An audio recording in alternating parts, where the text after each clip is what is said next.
Good morning, everyone. Nice to see such a great turnout as ever. Thanks for supporting us. I've been a bit troubled recently. I don't know if you've heard the comments that have been attributed to George Osborne recently about people aspiring to pay high rate tax. I don't know whether that was fairly represented or not, but it got me thinking about really what my role in life should be. Should it be a tax planner, or should it be an aspiration shatterer? I think we're working on the strapline. There's a bit more to do on this, but we know where we're heading with all of this. Okay. Talking about property and finish on property, and just to at least give you the impression that we do talk to each other in planning this presentation, we'll carry on with the property theme. There's been a change that was previously announced, but it will be coming into play from the 5th of April in respect of private residences. Most of you will know that if you have a private residence, you've occupied it. If you've occupied it throughout the period of ownership, it's all tax-free on a sale. If you haven't occupied it for the full period, you're given credit for the last 3 years of ownership as though you had occupied it in working out whatever the tax bill would be. That 36-month period is to be reduced for sales after the 5th of April. But there will be some transitional rules for sales contracts that have been exchanged before the 6th of April 2014, but where completion takes place within a year. So those scenarios can still get the benefit of the 36 months. There's also provision for disabled people and those in long-term care home residents and their spouses, partners who jointly own the property. By long-term, in this case, it's anything more than 3 months in a care home. So when you are looking at any situations regarding a sale of a property, especially if you have more than one property, where sometimes we try to work out which is the better property to claim the exemption against, it may be worth reviewing, again, knowing that the 18-month period is now going to be brought into play. One further point that's just worth mentioning, it doesn't actually only relate to private residences. It is to do with dwellings rather than commercial property. But the revenue will be looking towards charging non-residents to UK capital gains tax on the sale of UK residential property. Okay, that might not sound all that significant, but there are a couple of key issues here. One is that the non-residents generally are not chargeable to UK capital gains tax, full stop. So how that's going to be enforced, only time will tell. But if it's a private residence of the individual, then they can claim the private residence exemption. But if they have a number of properties, they're vulnerable to UK Capital Gains Tax at 28%. The other point that will need to be brought in here is that to have the starting point from April 2015, the likelihood is that those properties will need to be revalued at that date, so only future gains get brought into the net. So the Chancellor is looking at all sorts of different angles to bring in revenue. On a similar theme, a couple of years ago, changes were made in respect of, again, dwellings as opposed to commercial property bought through companies where that property was worth more than £2 million. I didn't choose to go into that much when it came out then because of the small number of cases it would have affected. But the Chancellor has now brought it down to a starting point of £500,000. And if it does apply, and it tends to be non-UK domiciled people who've used companies to buy property in which they want to live in, partly to save inheritance tax and partly to save stamp duty land tax. The changes that were brought in a couple of years ago brought in a higher rate of stamp duty and an annual tax on enveloped dwellings, what ATED. Enveloped means owned by a company. But now that we are talking about properties of more than a value of above £500,000, potentially more will be brought into the net. But it's revealing that when the original rules came in for £2 million properties, the revenue have only collected an extra £70 million of taxes as a result of that new legislation from 2 years ago. I'm not really sure that the wealthy people who are buying properties through companies, there will be that many that will have bought properties worth £500,000. So I'm not really sure how much is to be gained by the revenue. But what this is indicating is just a switch from the revenue in terms of targeting UK assets and trying to maximise the tax take on them, irrespective of whether the individual or the company is non-UK resident.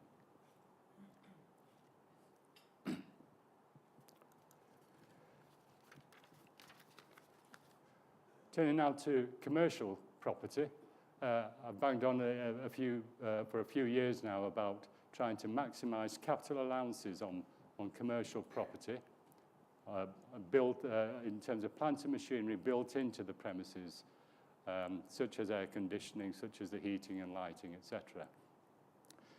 And the rules have been quite generous and quite lax in the sense that even if you hadn't claimed when you bought the property, there's no reason why you still couldn't make the claim whilst you own it X number of years down the line.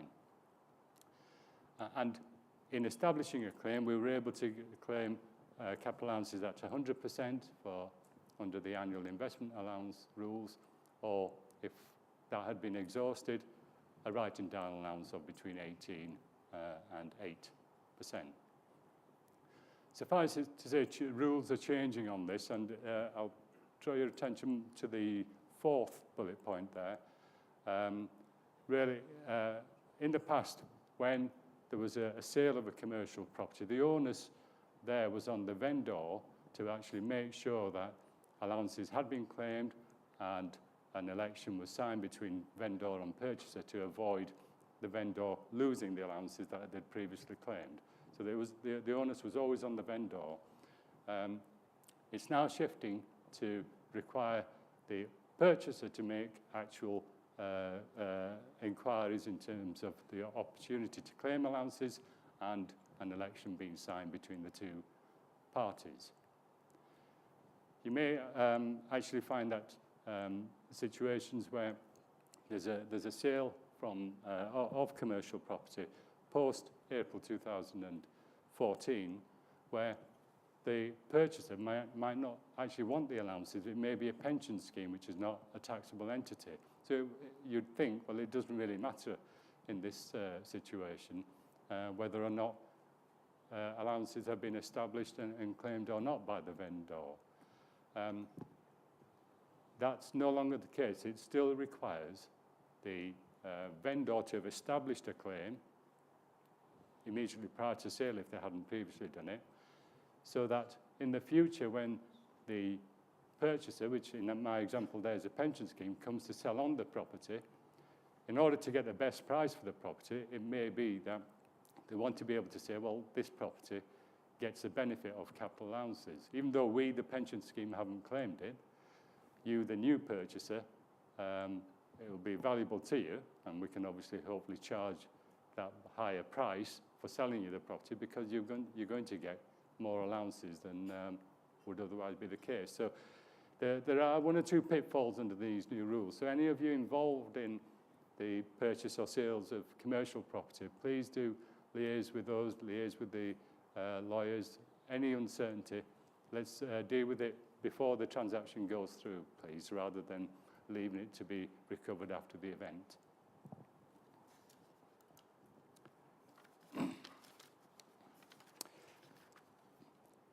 Over recent years, you'll know that the government have tried to make Britain attractive from the point of view of having skills based here in the UK and rewarding through tax reliefs the innovation that we're building up within the skill base.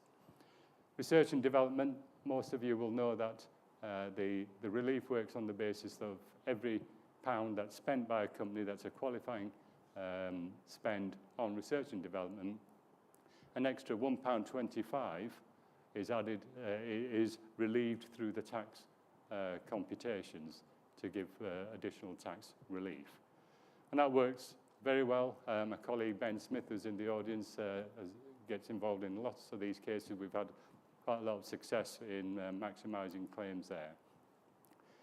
Whilst the company is a profit-making company, that's great. Obviously, if it's a loss-making company, just to have this extra allowance would only add to their loss. So they can make a claim for a tax credit, a refund, which previously was at 11% of the amount eligible as research and development, and that's rising to 14.5%.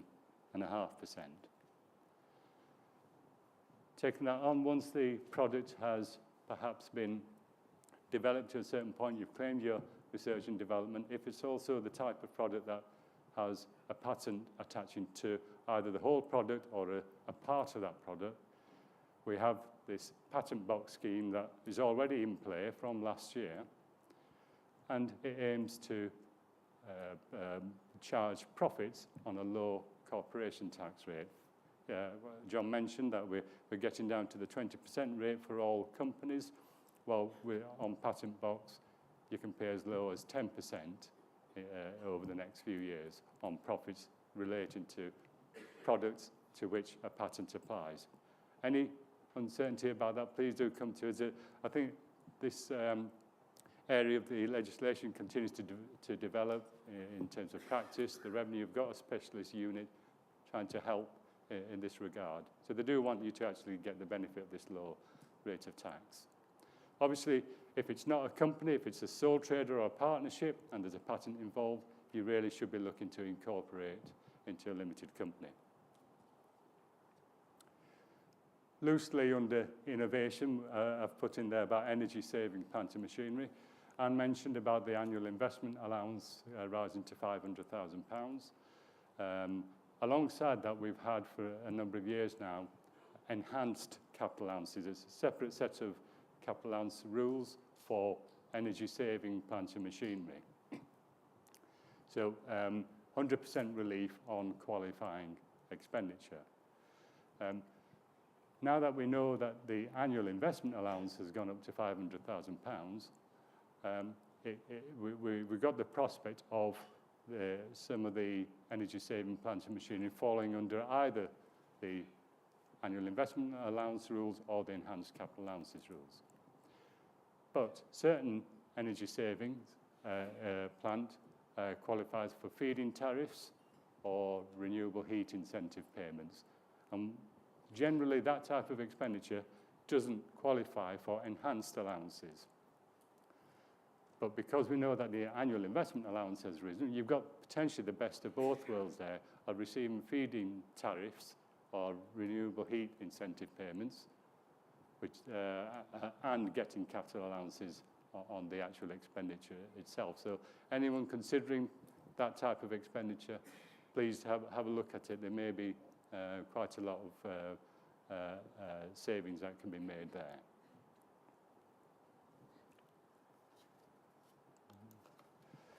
Just running through then a few things that the revenue are trying to tie down. Partnerships, there's been some abuse through partnerships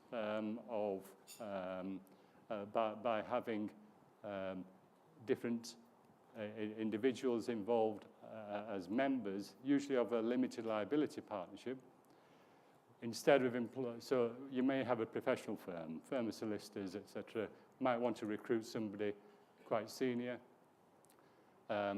Instead of recruiting them as an employee, so where salaries would attract employees and employers' national insurance, they're admitted as a salaried member of the limited liability partnership. And that's been happening with certain professional partnerships. So national insurance has been saved in that regard, whereas to all intents and purposes, that individual was an employee. So the revenue are cutting down those opportunities and to cancel out that opportunity. Also, you've got certain partnerships that have been set up where you may have one of the members being an individual and the other member being a company that individual owns, with the aim that some of the profits of the partnership are taxed on the company at the low rate of 20% as opposed to 40, 45% had it been allocated to the individual. There's been quite a lot of manoeuvrings going on there where people have manipulated the figures a little bit. Those tax avoidance arrangements the revenue are looking to clamp down on. But if there's some commercial basis for that sharing of profitability, the revenue will struggle to make the new legislation stick.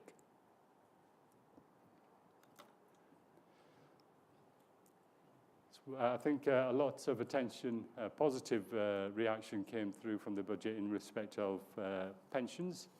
We've got a number of friends in the audience who are independent financial advisors. I'm sure they've got a lot of work to do following on from these changes.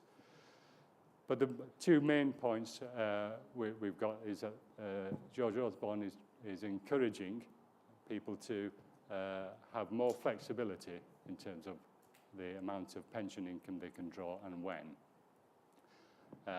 We have a certain set of limits which dictate how much annual pension can be drawn once someone gets to retirement age. Those limits have been improved, but the main issue is in relation to flexible drawdown. This allows, and the rules hitherto have allowed people to draw the rest of their pension fund after they've taken their tax-free cash. Once they've satisfied certain conditions, they can take the rest of their fund as taxable income, but that taxable income would have been at 55%. One of the qualifying conditions to be able to do that required the individual to have what we call guaranteed pension income, which includes state pension, of at least £20,000. Well, that's been brought down to £12,000, so more people can qualify. But we've got the real attraction of being able to draw down the remaining pension fund, not at 55%, but at the marginal rate of 20, 40, 45%, depending on the individual circumstances. But that kicks in from April next year, so if you were to draw down, you may end up still paying 55% in the tax year 14-15. Do please take early advice. Anyone coming up towards retirement and wanting to know what the choices are, then please speak to your IFA.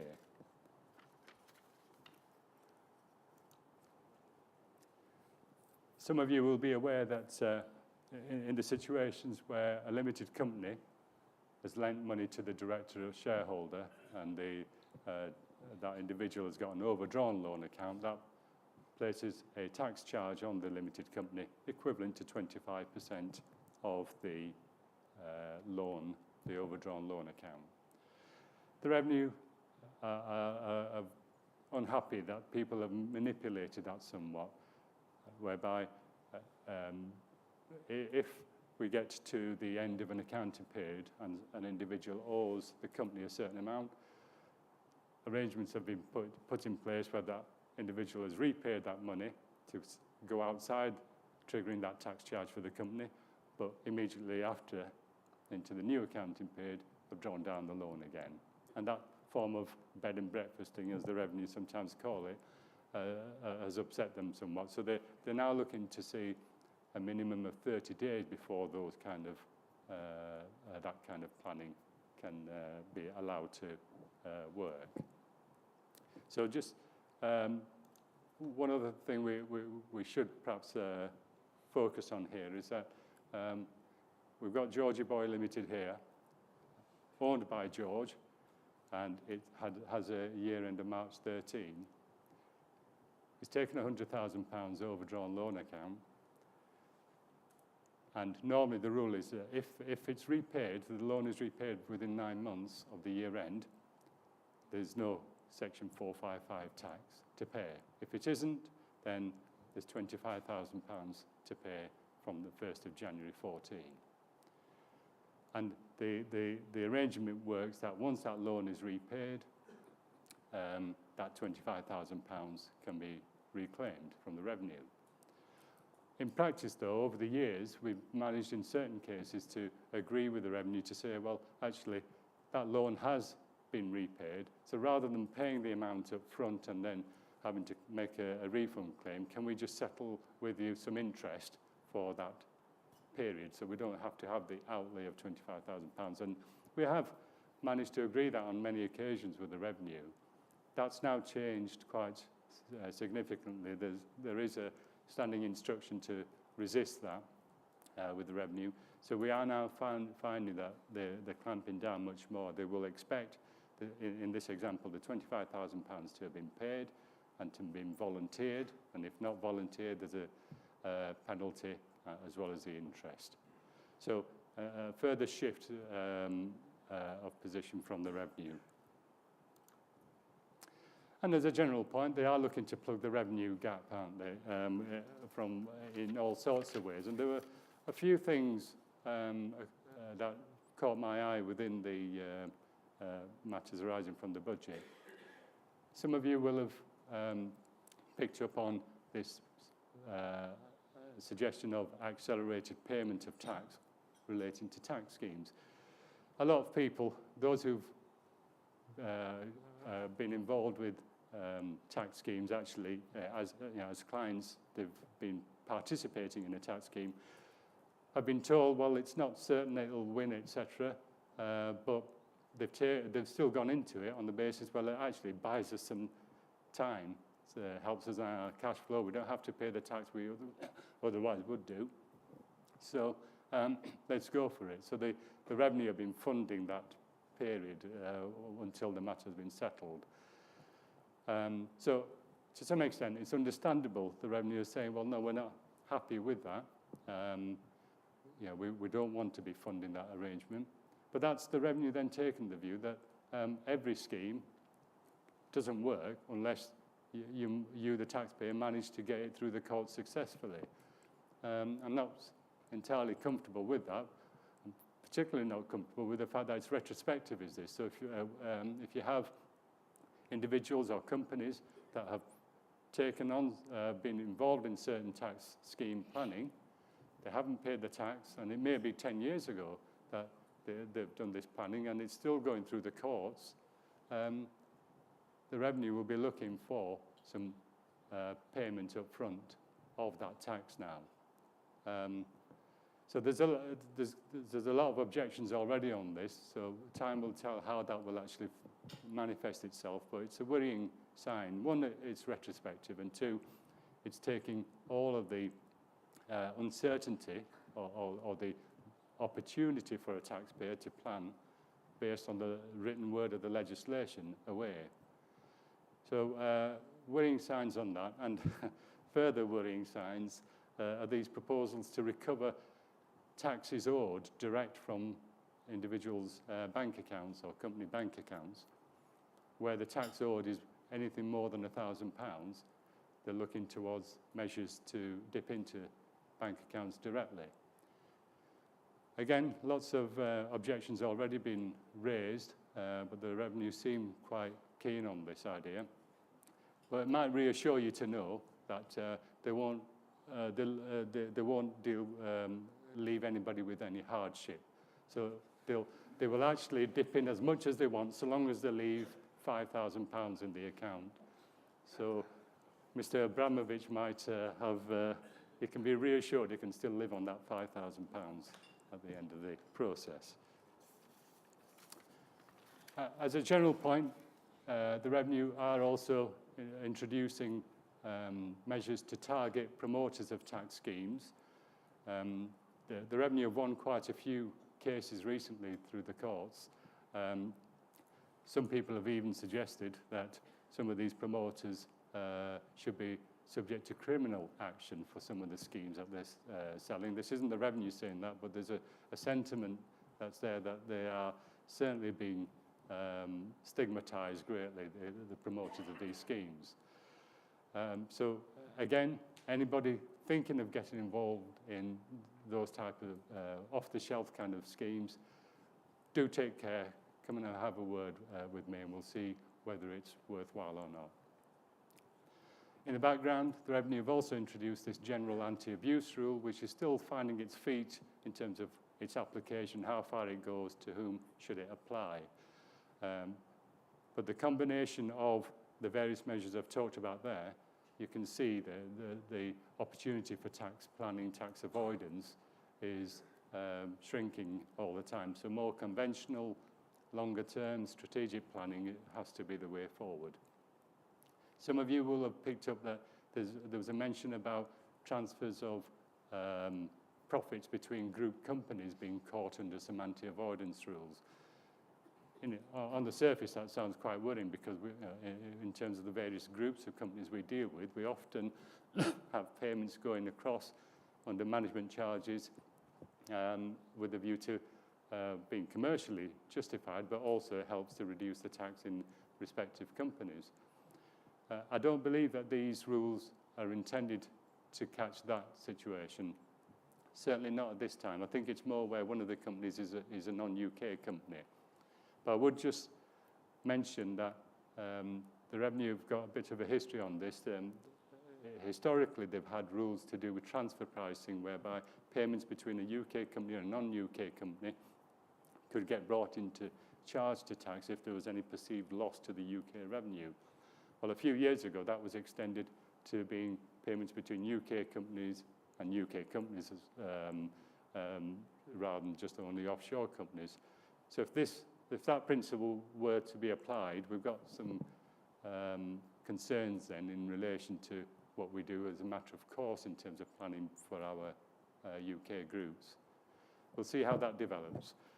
One important point to mention, the Revenue just a couple of weeks ago, well, a few months ago, won a stamp duty land tax case where the taxpayer was seeking leave to appeal to the Supreme Court. And depending on the result of that case, a lot of the stamp duty schemes that have been used over quite a number of years were resting on the outcome of what happened with that case and the Supreme Court. The taxpayer has not been given the right to appeal to the Supreme Court, so the Revenue have won that case. So a lot of those stamp duty schemes that people have done where they were hoping to win this case, the Revenue will be looking to have that stamp duty paid fairly soon. So there aren't very many schemes around, stamp duty schemes around. I am aware of one which might be worth looking at, but as a general rule, do take care if you're at all being suggested that there's an easy way to avoid stamp duty. So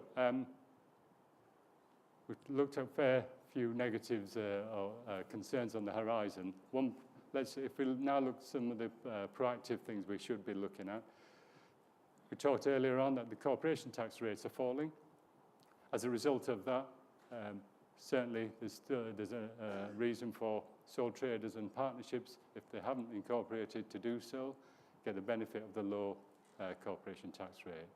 And in the past, we've shied away from having too many companies, perhaps in a group, because it would have meant higher rates of corporation tax potentially being payable. Now that they are all being aligned, the small and the large company rates, if you have got different divisions as such, or you're thinking of setting up an extra division, you could do it through another subsidiary rather than all through the one company. So this business structure we should be continuing to keep under review. As a general point, it's not really a tax issue, but credit ratings, of course, is important for many businesses. We're finding that certain adjustments to the way certain things are presented through the accounts can actually improve companies' credit ratings, and we work closely with a consultant along those lines to identify what can be done to improve what's been presented.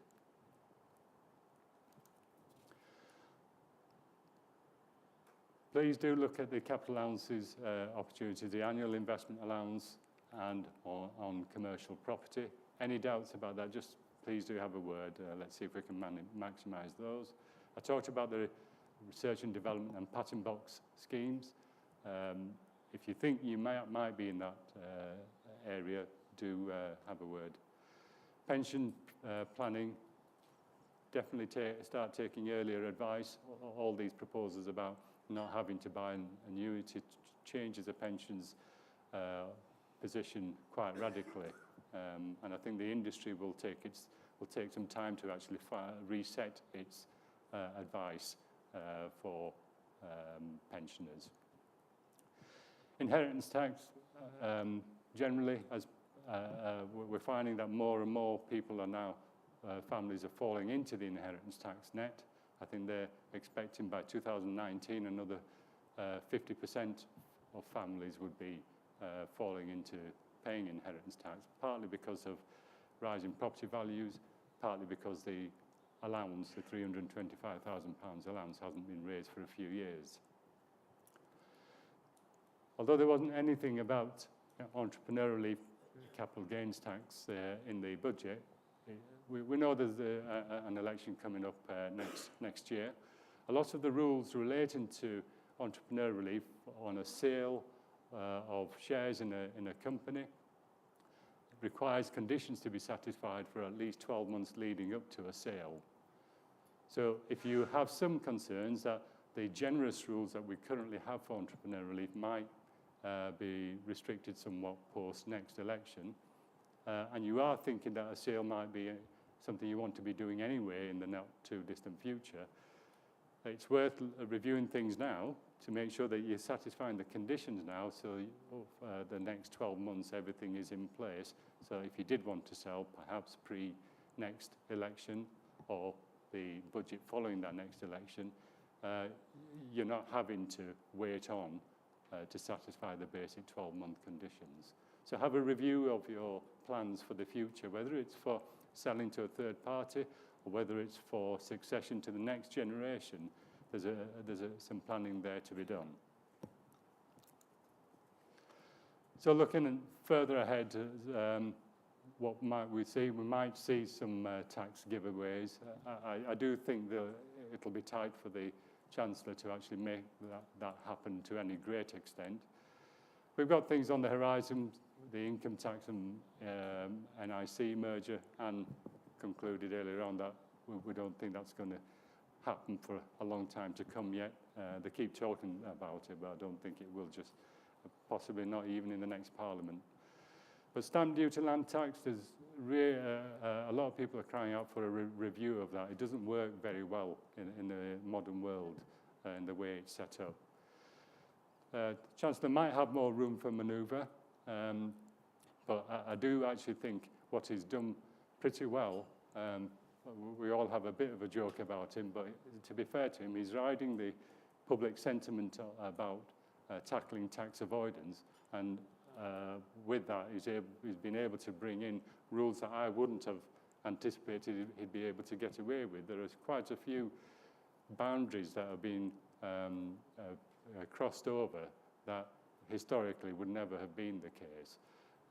So, one example is retrospective taxation in the way that he has done. Non-UK residents being charged to tax.